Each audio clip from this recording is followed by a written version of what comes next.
Hi, this is Cindi Cain, and you're listening to The Northern Report with Sean. Well, good morning, good afternoon, and good evening, friends. Welcome to The Northern Report. I'm your host, Sean Burns, and I'm coming right at you from Winnipeg, Manitoba, Canada. Here on The Northern Report, I aim to shine a light on emerging and existing Canadian talent, as well as some of the legends we're still lucky to have with us. My guest on today's show is Cindi Cain. Referred to as Winnipeg's go-to female country singer, Cindi found a love for country music at an early age. Beginning her career in high style, as a 13-year-old, she spent a week touring as the opening act on a series of Canadian dates by country music star Ferlin Husky. She launched her recording career in the early 80s, billed as Cindy Churko and the Cheaters. Her debut single, I Could Make You a Rich Man, was released on the Winnipeg-based Mid-Ocean label and earned national airplay. A follow-up single, Two More on the Dance Floor, was released on the indie label Cheated Records. While at the height of her music career and with a newly coined stage name, Cindi Cain guested on top Canadian TV shows, including The Tommy Hunter Show, Big Sky Country, hosted by Ray St. Germain, as well as numerous appearances on the Canadian Country Music Awards and Manitoba Country Music Awards shows. She was Canada's representative at the 1991 International Show at Fanfare Week in Nashville. Cindi Cain was twice nominated for the CCMA Rising Star Award, and in 1992 received a Juno nomination for Country Female Vocalist of the Year. She was named the Manitoba Country Music Association's Entertainer of the Year and Recording Artist of the Year on 4 occasions and was a 3-time winner of Female Vocalist of the Year. In 2019, Cindi Cain was inducted into the Manitoba Country Music Hall of Fame. Now, you'll forgive me, friends, this is one of my earlier interviews, and I didn't quite have the sound dialed in. Cindy's phone signal is a little bit in your face, as it were. But stay along for the ride, because we had a really nice conversation about her career in country music. So let's hop on board this moving train. We'll find our passengers discussing the state of country music and country singers today versus back in her era. Friends, I hope you'll enjoy my chat with Winnipeg, Manitoba's Cindi Cain. This is not at all what we did, right? I'm a traditional country singer, and we did two-step and stuff, and we traveled all across Canada back and forth on a bus and made our living doing that. What I'm saying, it's really shocking. Like, you just think, wow, what the hell is going on? That's what I do. I sometimes can't relate to, it just doesn't, sometimes some of it just doesn't seem country to me, right? Oh, no, absolutely. Like, commercial radio is really not about traditional country music at all. No, it's not. So, and you know, we were very fortunate that we got to do and play all that kind of stuff when we did. Things changed, I think, a lot around, you know, when the Shania Twain and the Garth Brooks thing happened, then country music, no one knew what to do, right? So music changed a lot. And that was like, when I think back about that was, even for me, it was around 93 where I thought, wow, you know, I don't know where I fit in with this, because we released records all across Canada and we did very well and stuff, but it was a thing where, wow, like, it's just so different, and it just didn't feel right. You know what I'm saying? Yeah.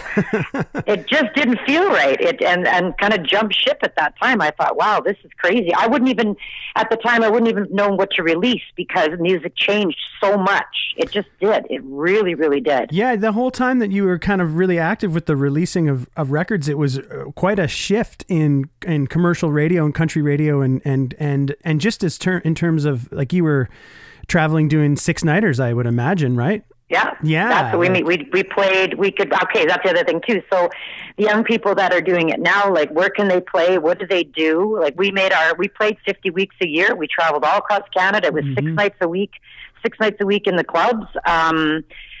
That's what we did. That we played every fair and festival in Manitoba. Like at one time, I think we did them 6 or 7 years in a row because there wasn't a lot of people kind of doing what we were doing, right? Right, yeah. So we played every fair and festival, from Morden Corn and Apple to the Strawberry Festival to the Sunflower Festival, you name it. Thompson Nickel Days, the Trapper Festival. We did that all the time because at one point we were the only band that was kind of doing that. So right. Yeah, I'm a little familiar with that. Like, my father was a guitar player. I grew up in Southern Ontario, so he was through the late 70s into the mid 80s. He was six-nighters on the road all the time. Played probably in similar circles with you. He played with Joe Firth for a few years. You probably remember Joe's name. Yeah, they were a little rough around the edges, like honky-tonk party guys in those days. But they were same thing. Like, they would go out for 3 months at a time. He said 3 times a year. Yeah. So, and when we look at that, and even all our musician friends that we talk to and say like the good old days and what we did, like you can't even experience that. What we actually did was something that we just are so grateful that we got to actually play and be able to make a living doing that and meet the most incredible people. And that's what you did. Like, it was a full-time kind of thing. There was no like, oh, I'm a hairdresser, but I sing on the side. You know, like we were always traveling. And when we came to town, we played every club. And then, it went from 9 to 1. And then all of a sudden they changed it to like 9 till 2. And then country music, a lot of the places you played jams. So at the Downs, at the Corral, at the Stock, the Brooklands, the Westbrook, all these real true traditional and really like the real true country clubs. You played a Saturday afternoon jam from like 3 to 6. Yeah. So like you were dead. You went back and to play till 9 till 2. But that was the other thing that was different for country music is we had to actually do jams. So we all talk about that, how like, my God, like you played all day and then you played all night. Mm-hmm. And the Calgary Stampede, you'd play a breakfast show, then you'd play an afternoon show, and then you'd run to another place and play a 4 to 6 show, and then you'd play the Ranchmans and play from like, you did your 5:45s at night and for the 10 or 12 days, and you just about killed yourself. Well, really, it's you can't replace the hours, no. growing. And like it was what we did. Like you just did that, and then when we started to release records. Okay, so. You were talking, you mentioned in your email there about Grashy. Well, the connection was that when I started to get really serious about it, I thought, okay, well, if I want to make records and sort of do something, I need to find somebody that can manage me or produce me and do that. So, of course, we go to Thunder Bay, and that's where Grashy was. And Grashy, discovered Loretta Lynn. Grashy was, he managed Carol Baker for 15 years or something. So I wanted to see if I could kind of get him out of retirement because he was also working with a friend of mine Faye Walker, who had a lot of success with, and she really believed in her as a songwriter. So that was the connection there. I decided I had to up my game and then say, okay, I want to record records and I want to do this because we did the first couple of records in Winnipeg with Larry Campbell and Steve Bell and all those guys. We got some play across Canada, and then it was time to up the game. And that's when I signed with Grashy with management in 88. He had his own record label, Golden Eagle.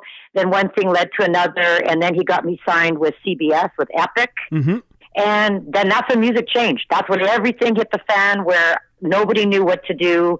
And I was a traditional country artist on Epic, and all the music started to change to be more so crossover and the Shania Twain thing. And so it was like kind of bad timing. That was about 91, and that's when I got nominated for a Juno Award. And that was a place where memories live, right? That was on Epic, and that was the one. And that was with CBS. So it's all timing, right? So it's like unfortunate that some things worked out great, and some things, even us.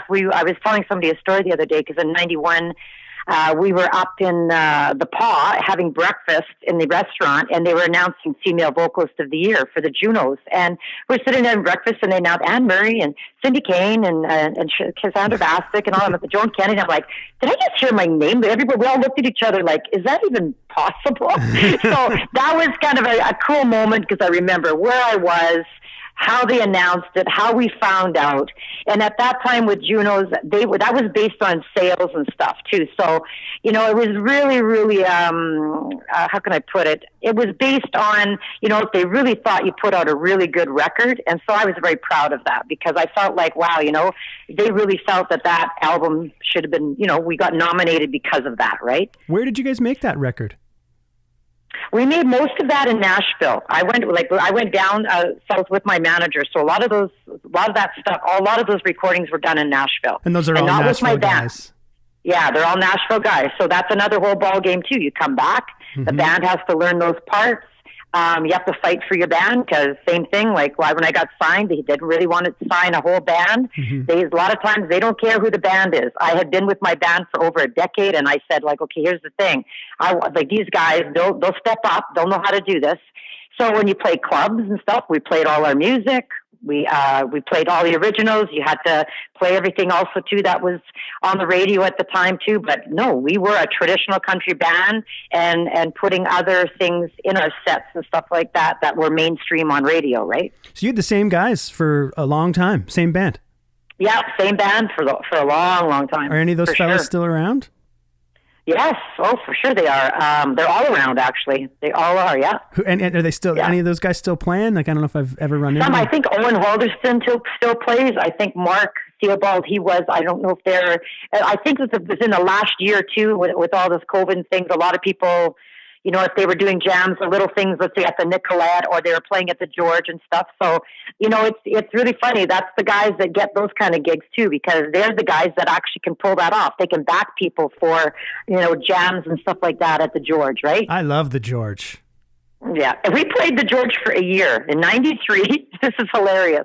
Okay, so in 93, when I'm kind of jumping ship and thinking, holy moly, I don't know what I'm doing, my husband and I got married, so I married my bass player. Oh, cool. We started building a house, and Jerry Iwanchuk, who owned the George at that time, said, well, you know what, you guys, if you guys are, you know, want to stay home and stuff like that, why don't you play here? And we thought, well, that's fine. But he said, no, like, you can play here for as long as you want. You can come here, play every weekend. And we thought, wow, that's pretty cool. So we played the George for a year. And that was kind of weird too, because the George was, all kind of all over the place. And people followed us from the Nugget to, it's hard to explain. You'll get the people that will, they want to go to the Golden Nugget, or they'll follow you to the Palomino Club or Silverados, but we played every single bar. So if we played the Stock Exchange or the Brooklands or the Westbrook, there was people that wouldn't go there, right? It would be like, oh, those, it's so funny. It was kind of interesting. It was kind of interesting playing the George because a lot of people wouldn't come to the George. And I'd said, you guys, this is a great club. Like, you got to come to the George. So that was interesting at that time too, because a lot of people didn't really go to the George. So, but no, I have to thank Jerry Iwanchuk for, we played there for a whole year. It was awesome. Did you grow up here in Winnipeg? I did. I'm an Elmwood girl. Yeah. I grew up in Elmwood. Like musical family? No, not really. No, nobody in my house, my family is musical. Nope. But I've been singing also too since I was a little kid. So I went from all the old band leaders of Jimmy King and Ted Komar and Kaz Siwick and all that. Like, as a singer, I was singing with like the Officers Mess and all the big bands and stuff at the time, because that's what you did on a Saturday night, right? So then it went from one thing to another. Then I was singing at the which was the Pole Park Inn at the time, the Big Blue Lounge. I sang there for 3 years in their lounge with Pat Bly, and then I thought, you know what, I think I'm gonna start my own band. So one thing led to another, but I've been singing a long, long time. And the country thing kind of, a versatile singer, a really good singer can sing everything, but you got to find what you love and what your niche was. So bottom line is, the country music, it always seemed like the right place for me. And it always felt very, very natural for me. And so I kind of that was my deal. I was always sort of pegged a country singer, and that's what I do. So was there country music being played in your house when you were growing up?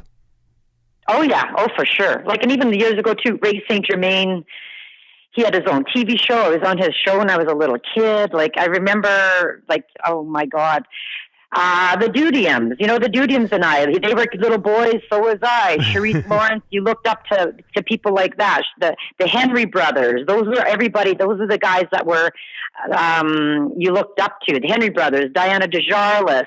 all those kind of people. Seaweed. I remember rehearsing with Seaweed when I was a little kid in a bar on a Sunday. Like they were the band that was traveling around, right? So that's the other thing that's interesting. A lot of these young groups and stuff, they don't know any of us. Like they just don't know us. Yeah, I've been really digging deep, and I know a couple of the guys that played with Harvey Henry pretty well from around, so I've gotten some information from those guys as well. You know who else was a fabulous band was Double Eagle Band. Double Eagle, yeah, actually, someone told me about them. One of the guys from Harvey Henry Band told me about the Double Eagle Band. Oh my God. So years ago, I forget what year it was, but we all got together as a reunion. We played the Downs, and we got Double Eagle to play with us. So we did a set, and Double Eagle did a set. And it was a great evening because we hadn't seen each other for, oh my God, forever. And it was a really cool thing to kind of throw together. So you have to remember, all of us did this for a living. So it'd be everybody from the Harvey Henry, Seaweed, Double Eagle, Donna Henry, Rhonda Hart, all these, that's what we did. So we'd all run around too. Like if I was playing the George, we go across the street to the Spike and see who is playing the Spike.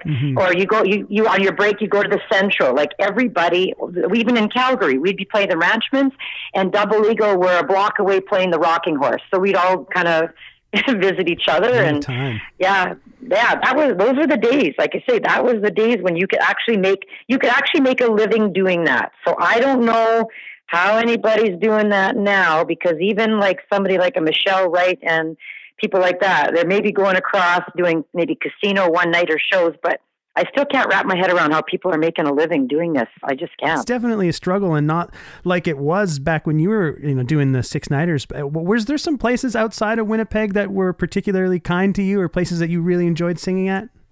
Well, we played all across Canada, so we played all the A clubs, like we did the Texas Tea in Saskatoon, the big one, like one of the Pump in Regina was cool, really super cool club. The Ranchmans, of course, that is iconic. Apparently, we just talked about that the other day because we think that it was sold, but that was like the bar to play was the Ranchmans. Yeah. We played the Cook County Saloon in Edmonton and the Long Branch in Edmonton. Of course, Stan Bardell built the Nugget in Thunder Bay, so we used to go to Thunder Bay and play the Nugget in Thunder Bay. So, and that's when country music, like I say, it was really traditional. They came out to dance, like it was, you do your 545s, whatever, and you did your first song, and that dance floor was packed. Yeah, it was just packed. And it took Manitoba a little while to catch on. Like we were always we did a lot of that, and it was funny that line dancing and all that stuff took a while for it to catch on in Manitoba, right? So we thought that was quite interesting. Like we were the first ones to play we were the very first band to play the Palomino Club when it switched from, I think, blue jeans to country. Really? And I never forgot that. We're on stage, first song, first set. And we finished the song and we look out and people just it was like crickets. They didn't know what to do. They didn't know. They just looked at us like, what the frick is going on? I never forgot that. It was so funny. We said, you'll get used to it. Yeah. Don't worry. It's not a dance club anymore. It's a country club. And I also remember this is hilarious. When I think back, I think, what the hell were they thinking? Do you remember the Marble Club? No, downtown. It's before my time. Okay, so the Marble Club was like a hip kind of dance disco bar kind of thing, downtown in the Exchange kind of, okay? And I'll never forget that too, because they just decided one week they were going to change to country, and they put up a banner and they hired us. And I remember too, it was my 30th birthday, because I remember sitting at the bar going, oh, this is and then on our breaks, they were playing disco kind of really not disco music, but dance music with the DJ. It was like what I'm saying, it was just two polar opposite worlds. And it didn't make any sense. That's why I thought it was so funny. It made no sense what they were doing. Who were the country music singers and singers, not even just locally, but beyond that, you really liked in that era? You know what? I was really influenced, I know it sounds crazy, but as a young singer, let's say 10 years old, I was very influenced by Linda Ronstadt. I was super influenced by Olivia Newton-John. This was because they all kind of sang more they sang country to me, right? Let Me Be There, If You Love Me, Let Me Know. That was before, she did the Grease thing. Ronstadt was doing, Silver Threads and Golden Needles, like that kind of thing. It was 70s music. So I always gravitated to more of that. So like 70, I think too that 80s country was the best country music. That's all Crystal Gayle, Janie Fricke. Like I'm talking the best country music I think was in the 80s. That's like Mickey Gilley. That's Charlie Daniels Band. Yeah. That's Exile. That's all that kind of music was really fun music to sing, right?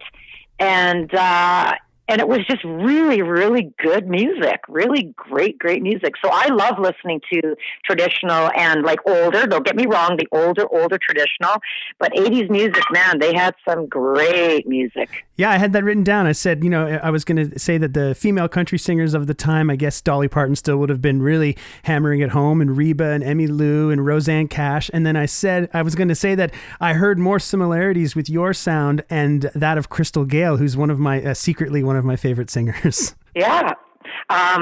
And you know what is sad though? Okay, so even when I was playing the late 80s and 90s, they stopped playing a lot of their music. Like, right. Nobody was playing a Dolly. Like the traditionalists lost. They really, oh my God, all of a sudden they're not playing Loretta Lynn and they're not playing Dolly Parton anymore. Like all the new girls moved into town, which would have been Patti Loveless, right? Yeah. Patti Loveless, like you mentioned Rosanne Cash. Yeah. Guess Katie that kind Lang. Of thing. And then Katie Lang, and then like that's why I feel sorry too. Like even today, like how does Tanya Tucker get played on the radio? You know what I mean? A lot of times, she just they stopped. So like here we're Rosanne Cash, Ricky Van Shelton, the O'Kanes, Ricky Skaggs. Oh my God, Ricky Skaggs is huge. We played lots of Ricky Skaggs. Exile, Merle, of course, but that's again more traditional, right? Mm-hmm. And Janie Fricke, like she was a huge artist at that time. Charlie McLean, she was a couple one-hit wonder, but she kind of had a lot of success at that time. And Crystal Gayle. Yeah, Crystal Gayle is kind of as a good example of that too. That was 80s country, right? Yeah, definitely like a little less of the hardcore honky-tonk thing, and it's get a bit more of the 70s kind of radio vibe with it. Don't Want to Make My Brown Eyes Blue. You know what I mean? That was a song that everybody sang in a lounge, and I was a lounge singer as well. I sang a lot in lounges, so you kind of tried to combine. But I think you had to find what you liked. And you know what, too? I really believe that. And that happened, too. Okay, so country music became super hot. All the rock bands couldn't get a lot of gigs. So there was a period where all rock bands were turning country.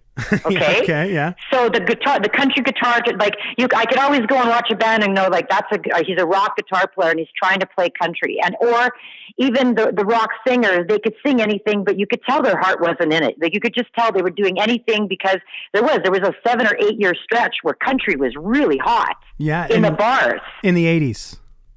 That's right. So a lot of guitar players and rock bands switched to play country just to make a living, right? So we could always tell the ones that really weren't into it.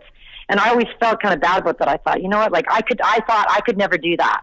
Yeah. I could never just all of a sudden start singing that because it was the cool thing. And there's no doubt, country all of a sudden was the coolest thing. Like people they'd phone and say, "Can you put me on the guest list at the Palomino Club?" And I'd think, what the hell's up with that? Because I'd never get a phone call about that before. Country was cool. All of a sudden, that was the cool thing to be doing. Yeah. And we had been doing it all along. You're getting calls from people that wouldn't be caught dead coming to see you, and all of a sudden it's like, hey, can you put me on the guest list? Hey there again, folks. As we find ourselves at the halfway point of today's episode, I'd like to thank you once again for tuning in. You are listening to the Northern Report podcast. I'm your host, Sean Burns, and our guest today is Cindi Cain. I'll remind you to follow along with the Northern Report podcast and our playlist on Spotify. Subscribe on Apple or Google Podcasts. You can listen on YouTube, our Anchor.fm home base, or wherever you find your podcasts. Cindi and her band carved out a living by maintaining a rigorous touring schedule that today's commercial pop country acts in Canada would not have the faintest idea about. And I admire her unwavering passion and desire to be a true country music singer. Before that, though, was the beginning of Cindi's professional relationship with Don Grashy, Now, this is one of significance. Grashy rose to prominence in the industry in the 1950s as a songwriter, producer, and manager.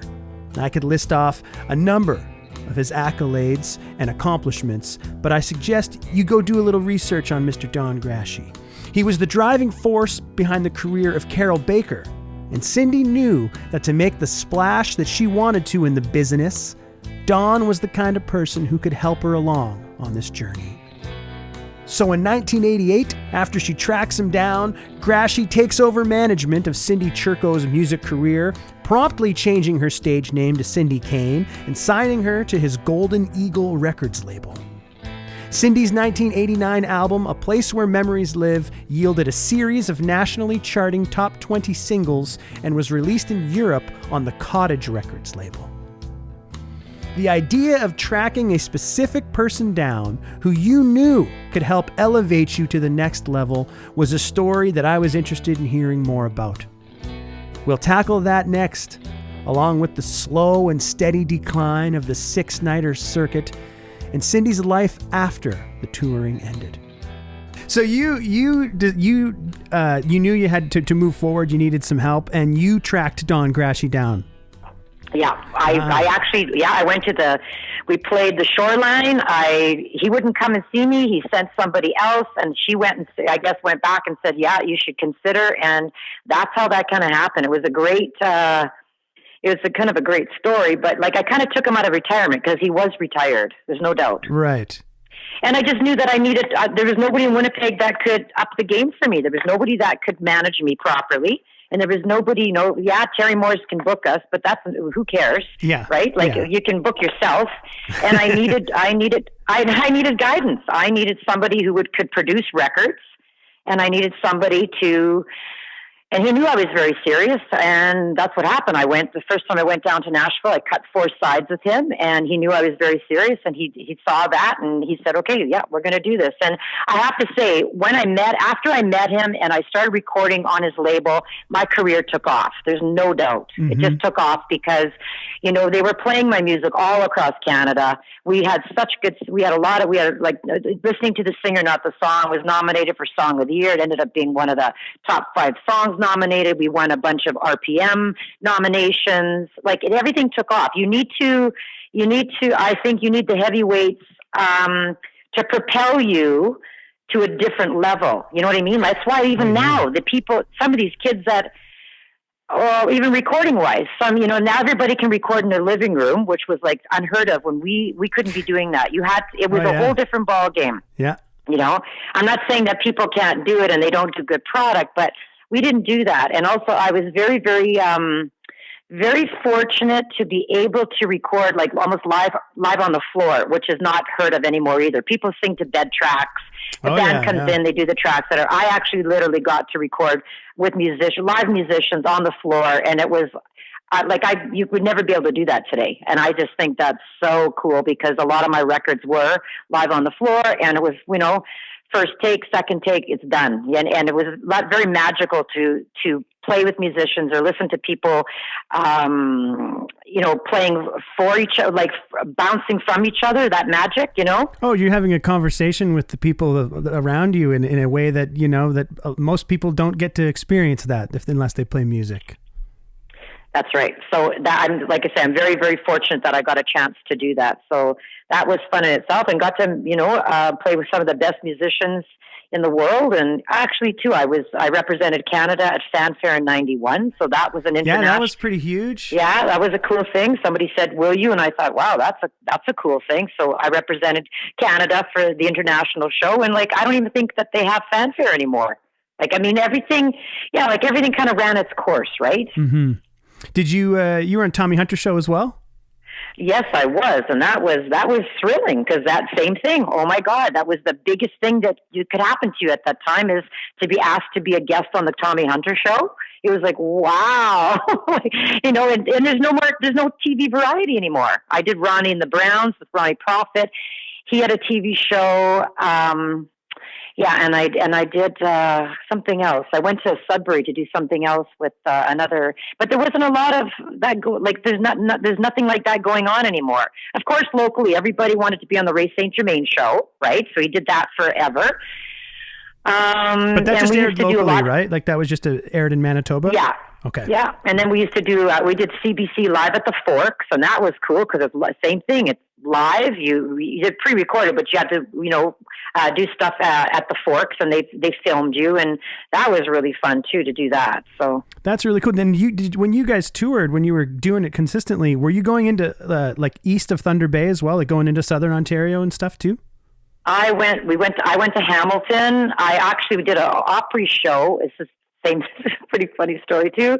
Was flown to PEI to do a show for a week. Uh-huh.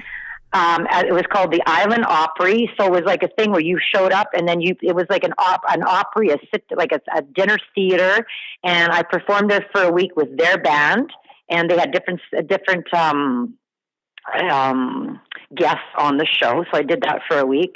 Then they did the Kitchener, like anything to do with, I think it was something to do at the largest bar in Canada, which was in Kitchener, and I can't remember the name of the club at that time, but I did that as well. So yeah, you just kind of, it was the thing to do when you got called. That's what you were doing, right? And also too, you have to remember that's the A room. So once you got to a level too where we've only played those rooms, so that's another thing too. Like I don't know how that works, but we played them all. When we came home, we played every club. That's what I'm saying. Everything from the Stock to the Palomino. Everybody wants to play the Palomino. Everybody wanted to play Silverados. Everybody wanted to play the Nugget. But that's not how the game is in Winnipeg. You make sure you play all of them, and I believe too that you support all those clubs that are playing country. Mm-hmm. So that, like I say, there'd be people that if they're going to the Palo, they're not coming to the Stock. And I'd say you have no idea how much fun you'll have at the Stock Exchange. Like, it's just silly. It's silliness. It really was. And we laugh about it now, but that's how it was. There's people that just were not coming there. They'd follow you. They would follow you every week to a different club. And the Downs, I don't know if you ever, you probably are not, the Downs, that was, on the end of Portage Avenue. That was a really huge country bar at the time I've heard a lot about the Downs I worked with a woman named Marie Buttrell. Do you know Marie? Absolutely. So Marie, that's my era again. Yeah, Marie she told me Buttrell, she played the Downs. Yeah, that's where I first heard it. Yeah. Okay. So and what was there? So those are all the girls from the '80s: Patricia Conroy, Michelle Wright. That's my era. Because when you go to the CCMAs, she was nominated for Female Vocalist. Absolutely. Music has changed so much, and the whole thing has changed. Everything has changed. I would never trade it for the world. I got to be involved in the perfect time when country music was really country music, and there was beautiful music coming out at that time. And then the rooms all kind of closed up, like the Downs would have closed in the 90s? Yeah, no, everything, yeah, because all of a sudden you couldn't really play that much anymore, and no, yeah, exactly. So then all of a sudden people are doing like Tuesday's country night. I'm like, what the heck's up with that too? Because then all of a sudden they're only playing 1 or 2 nights, and I think, how as a full-time musician, how do you work? How can you work? How can you make money doing that? Yeah. How can you make a living doing that? And then it went to weekends and stuff. So no, we really didn't do much of that, and it was very sad when that all happened. And yeah, music just changed. All of a sudden, it wasn't the cool thing anymore, right? Right. It ran its course. They say it runs in cycles of 7 years kind of thing. So country had a good run for about 7-8 years. And then it ended up being dance music again. Then it started now the duos, the trios. All of a sudden, people are booking smaller groups because they can afford it and they don't have to pay a full band. We also went through that whole thing where you hauled your equipment everywhere. You went in a bus and stuff, and then all of a sudden that changed where a lot of the clubs were then purchasing their own PA equipment and lighting. So then let's say hypothetically you got $3,000. They'd say, well, no, like we'll give you $250 or we'll give you $2 because you don't have to. We have our own gear. Right. Yeah. Anything to shave it off. Right, so they try to shave it off, or we have our own sound man, or we have our own equipment. So I remember that too. We laugh about that because we still have a 3-way Martin system that we hauled around in our bus forever, and we have it. It's a dinosaur. It's awesome. You couldn't even give that away. No, I've heard a lot of stories about those ones. Yeah, so we used to haul that gear downstairs and almost kill ourselves at the Downs Hotel with the rack. The guys taking the rack downstairs. It's so funny. It's absolutely hilarious because that was our time. It seems to me like in that era, and even still now for bands playing original music and stuff, that it's very difficult to get booked in Winnipeg. I know a lot of bands that toured through from Ontario in the 70s and 80s, and they didn't get booked in Winnipeg unless, some of them had some records that were mediumly popular and they would get the gig, like Marie and stuff like that. But so is that fair to say? Was that kind of always the case, that there was a really strong scene of musicians and singers here? Yeah, and then also too, but then what was happening too, a lot of clubs were hiring some of the American bands coming through. We thought that was weird. Like the Palo was hiring American bands, and we thought, like, why would you do that when we have the best flipping musicians and bands here? And I can honestly say some of the best musicians in Canada are right here in Winnipeg. It's true. That's we're very blessed, and you get really used to that. And you go somewhere else. And I did shows where you'd show up and you'd play with a different band. And I think, wow, this is so weird because it's not the same. Like we have some mega talented people in our province. We always have. And nobody's ever, like, it's almost like it's a given. You know what I mean? Yeah, why do you think that is, though, that there's so much talent here? Is it just a matter of there's a lot of places to perform at, or? I don't know. I don't think so. I don't think it has anything to do with that we can perform anywhere.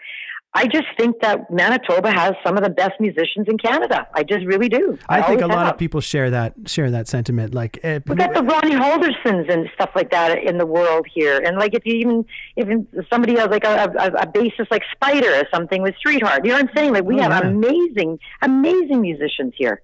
And like a really great community of blues musicians and, some country bands and stuff. So that's always, working at the Times Changed, I would always try to pull in on Sunday because I love going to see Big Dave McLean. Right. Big Dave, and I've never forget the year that we all got nominated the same year for Juno, and Dave McLean, myself, Fred Penner, and the Crash Test Dummies. And I was so proud of that because I thought every genre is represented. Yeah. And we're a force. We're forced, we're from Winnipeg, and there's a lot of great music that comes out of Winnipeg. It's true. It really is. And people say that to me all the time. Why is there so many good musicians and bands? And I don't really know. So I try to ask as many people as I can that have been around longer than me, because it's even still, there's a lot of bands that are touring nationally and internationally that are out of Winnipeg. It's really impressive. We're really lucky. My third choice guitar player would be the first choice if we were in Calgary or something, Yeah. That's why we need a music museum here in Manitoba. Yeah. We do. Yeah. I was with Einerson's on top of that, right? So it was a few years ago. We did the Manitoba Music, like Shaken All Over exhibit. Like we really could have a fabulous music museum. We have the Human Rights Museum, but we actually could have a beautiful music museum here of all the talented people from, Randy Bachman and Cummings and Crash Test and Fred Penner and Al Simmons and all those people. Like we would have an amazing exhibit if they ever do open up a music museum. No doubt. Is there any songs in the catalog of your recordings that you're still particularly fond or proud of? That's interesting. That's a great question. I was really proud of them because they were local too. We did a lot of Faye Walker recordings. I remember when I did a B-side, I wanted to be able to record For the Good Times. So I remember that was a little bit of a oh my goodness, why would you? It's a traditional, beautiful, classic country song that I always wanted to record. So I was very, very thrilled to be able to record that, and it ended up being on a B-side. And when they sent it to radio, it kind of split the tracking. So I never heard the end of that because some were playing the B and some were playing the A, and it screwed up it going where it should have went. Oh yeah, like the charting, as far as charting is concerned. That's right, and it was all about the charting at that time. Who was playing your records and how long they were on the charts, right? Yeah. And it was a game. It's a game. You wanted as one was coming down, you wanted another one up. And that's what Anita and all those girls did. That's all we did. As one was coming off the radio, you wanted something else going up the chart to keep yourself on the radio. Was Fiddle Texas Style the biggest single you had? That was a big song for us. Listening to the Singer, Not the Song was a top 5 song in Canada for us as well, because it got nominated for Song of the Year. Mm-hmm. What else do we have? I'm trying to think here. Oh, Two More on the Dance Floor was a big song for us. And that was written by Larry Campbell, local guy. So I think a lot of them being local too, and having all the musicians and doing that, it was very special to be able to do that. So, are there any current acts? It doesn't have to be country music, but that you're enjoying or you've discovered for lately? Good question. That's another good one. I am more of a traditionalist, so that's kind of the new music. I find too that everything kind of sounds the same. I don't know if you should say that, but that's how I feel. Like there's just a lot of those people I don't even know who the hell they are because they all sound the same. All the guys have a cowboy hat on, and they come out, and I think like, wow, I don't know who they are. Yeah, they've got the similar baritone voices, and it's like everything's sort of at a similar tempo, and it's just it's music made for commerce, you know. And that's in our day too. Everybody had a distinctive voice. Reba sounded like Reba. Yeah. Patti Loveless sounded like Patti Loveless. Everybody sounded unique. And now, like everything, the Miranda Lamberts and the Carrie Underwoods and whatever, Kelsey Ballerini, whatever they all almost too like. There's a fine line. They almost sound the same. You know what I'm saying? Absolutely. Yeah. And they almost all look the same. They're all kind of even promoting them. They're all blonde girls you know what I mean? They almost all look the same as well. I have to say that back in the day, everybody sounded different. That was important.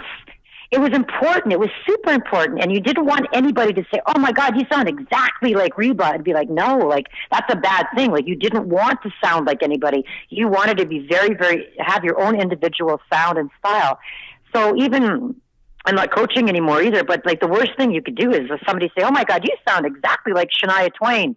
Well, if you're trying to be in the business and actually record records, you don't want to sound like Shania Twain. You don't want to. I've had parents say, my daughter sounds exactly like Carrie Underwood. Well, I think that's not very good. That's actually the worst thing that you could say because you don't want to sound like somebody else. So you were teaching out of your place called the Voice Shack. Are you done doing that now? Yeah, no, I'm now officially retired from that. I did that for a long, long time, over 15 years, almost 20 years. I had a studio in Winnipeg, and I've coached hundreds of people, probably a lot that you maybe would know, like the Leanne Pearsons, like all the girls that were all up and coming, and everybody I've taught, lots of girls and lots of guys. Did you enjoy doing that? Yeah, it was great to do because it kept me singing all the time, kept me singing every day as well. It was fun to inspire and encourage people to, singing is the second biggest fear next to public speaking. So I've had people cry, they just want to sing around a campfire. So, singing brings people joy, and it's very scary for some people too. So I had a lot of fun doing that. Then all of a sudden, last few years, I thought, I think I want to go out and play a little bit too. So the whole thing with getting a band together, or same thing, I don't think I want to go and sing in a club till 2 a.m, all that kind of stuff. So, if you asked me, like 20 years ago, would you be singing to tracks? I would have said, not a chance. But I'm actually I'm singing. It's hilarious, but I'm singing for a lot of the 55 assisted living places because I can sing country. I can sing all different music that they know. That kind of fell in my lap a little bit too, and just enjoying going and doing a show in an afternoon from 2 to 3 and bringing some joy. And let people have some great memories. So I can sing anything from, Tammy Wynette to Anne Murray to Doris Day, and they just love it. So that's what I've been doing, just to get out and sing, right? Yeah, cool. Well, thanks so much for talking to me today, Cindi. I sure do appreciate you taking the time and telling me the stories. Great to talk to you. I hope you got enough. We could talk about this for hours. I appreciate it very much, Cindi. All right, take care now. You too. Have a good day. Well, friends, I hope that you've enjoyed my chat with Cindi Cain. Big thanks to Cindi for taking the time to tell us her story and for her candid opinions and honesty on country music. You're able to find Cindi Cain's greatest hits collection wherever you stream music for a nominal monthly fee, or check her out at cindicain.com. Follow along with the Northern Report Spotify playlist to hear music from the folks that I have covered in my Honky-Tonk Times column, as well as right here on the podcast. Remember to subscribe, like, follow, share the Northern Report, leave us a rating. I sure do appreciate it.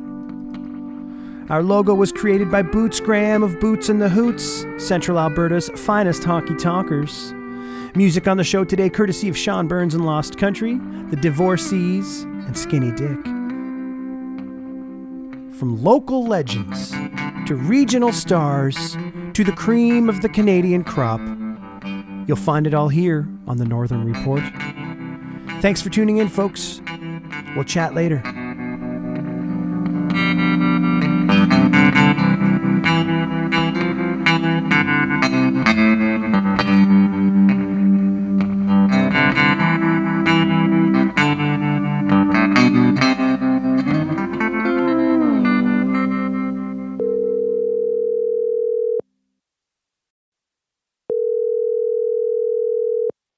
Hey, pal, what do you got for us? There I was, in the arms of a man I hardly know.